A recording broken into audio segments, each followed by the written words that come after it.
శ్రీమాత్రే నమః. భగవద్బంధులందరూ కూడా నమస్సమాంజలి. గురుదేవుల పాదపద్మాలకు శిరసాష్ట నమస్కారాలు. ఈరోజు నేను చెప్పబోయే విషయం ఏమిటంటే కనుక, చాలామంది నైట్ కాల్ చేశారు. వారాహి మాతకు మాంసాహారం పెట్టొచ్చా, మాంసాహారం ఎక్కుతుందా అని చెప్పేసి కాల్ చేస్తూ ఉన్నారు. ఎందుకు వాళ్ళకి డౌట్ వచ్చింది అంటే కనుక, ఒక ఆలయం నందు మాంసాహారం పెడుతున్నారంట. కాబట్టి ఆ డౌట్ క్లియర్ చేయడానికి ఈ విషయం చెప్పుతూ ఉన్నాను. ప్రతి ఒక్కరు తెలుసుకోవాలి. ఎందుకంటే కనుక ప్రతి ఒక్కరికి ఈరోజు కాకుండా రేపైనా సరే ఉపయోగపడే సమస్యనే నేను చెప్పుతూ ఉన్నాను. వామాచారం, దక్షిణాచారం, కౌలాచారం అనే చారాలు ఉన్నాయన్నమాట. మెయిన్ ఇప్పుడున్న జనరేషన్లో వామాచారం, దక్షిణాచారం. ఫస్ట్ చెప్తూ ఉన్నా, దక్షిణాచారం అంటే ఏంది? మంత్రముతో చేసే క్రియని దక్షిణాచారం అంటారనమాట.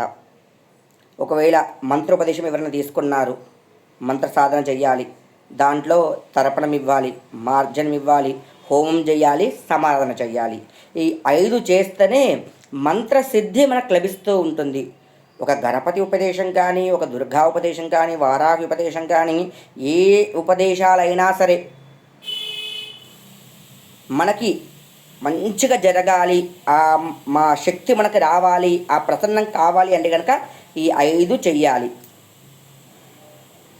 చేస్తేనే మనకి ఆ చేసినటువంటి ఫలితాన్ని ఆ జగదాంబిక జగన్మాత కరుణాకటాక్షాల ద్వారా మనకు అందుతుంది.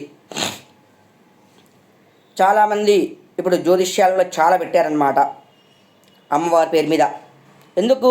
వారు ఆ అమ్మవారిని ఉపదేశం చేసుకుంటారు కాబట్టి, ఆ అమ్మవారిని ప్రసన్నం చేసుకుంటారు కాబట్టి వారు ఆ అమ్మవారి పైన అన్ని పెట్టి నడిపిస్తూ ఉన్నారు. ఇంకేంటంటే కనుక, మాంసాహారము దక్షిణాచారంలో ఎక్కదు. భక్తి, శ్రద్ధ, మడి, ఆచారము, వ్యవహారాలు శుచి శుభ్రంగా ఖచ్చితంగా దక్షిణాచారంలో ఉండాలి. ఉంటేనే మనకు ఫలితం వస్తుంది. సాత్వికమైన భోజనాలు, ఉల్లిపాయ వెల్లుల్లే మనం వాడం. ఎలా? మన గృహంలందు పూజ సమయంలందు దక్షిణాచారంలో వాడం, నిషేధం. వామాచారంలో అలా ఉండవన్నమాట, మొత్తం విరుద్ధం. మనం చేసేటువంటి పూజ, జపము, తపము, అర్చన ఏది చేసినా సరే మనకి కొద్దిగా ఆలస్యంగా వస్తుంది, అంతే తప్పితే ఏమీ ఇలా ఇబ్బంది ఏం లేదు. దక్షిణాచారం చేసినా, వామాచారం చేసినా సరే. కౌలాచారం అని ఇంకోటి ఉంది, అది గురించి మనకు అవసరం లేదు. దక్షిణాచారంలో భక్తి శ్రద్ధతో ఎవరైతే ఆ అమ్మవారిని అర్చిస్తూ పూజిస్తూ ఉంటారో శక్తి వస్తుంది. ఇవి 5 పద్ధతులు ఆచరించాలి. వామాచారం లేని కనుక మాంసము, మద్యము, మైదనము ఇవన్నీ ఇందులో కూడా 5 ఉంటాయి అన్నమాట. ఇవి 5 చెయ్యాలి. ఇలా ప్రేమతో అమ్మవారు పిలుచుకోవాలి. అమ్మ, ఖచ్చితంగా నాకు ఇప్పుడు నువ్వు ప్రసన్నం కావాలి, ప్రసన్నం అవుతూనే నేను జపం చేస్తా, లేకుంటే ఇక్కడనే అర్పితం అయిపోతా నీకు అని చెప్పేసి అమ్మవారిని ప్రేమతో పూజిస్తూ అర్చిస్తూ ఉంటారు. అది కూడా ప్రేమనే. ఇది భక్తి భయం. ఎలా? దక్షిణాచారంలో ఏదైనా కనుక అమ్మో ఈ తప్పు చేస్తున్నా ఏమవుతుందో అని భయం ఉంటుంది. ఇక్కడ అట్లా ఉండదు. ఇక్కడ శుచి శుభ్రమని ఏమీ అవసరం లేదు. మనసు పూర్తిగా మనసు లగ్నం చేసుకోవాలి, అంతవరకే. జపం చేస్తున్నాము, జపమాల తిరుగుతూనే ఉంటుంది. ఎలా అంటే కనుక ఇలా జపమాల ఉంటుంది కదా, అమ్మ ఈ మంత్రావధిని తీసుకున్నా, ఇది చేస్తూ ఉన్నా, నువ్వు ప్రసన్నం కావాలి తల్లి, అంతే.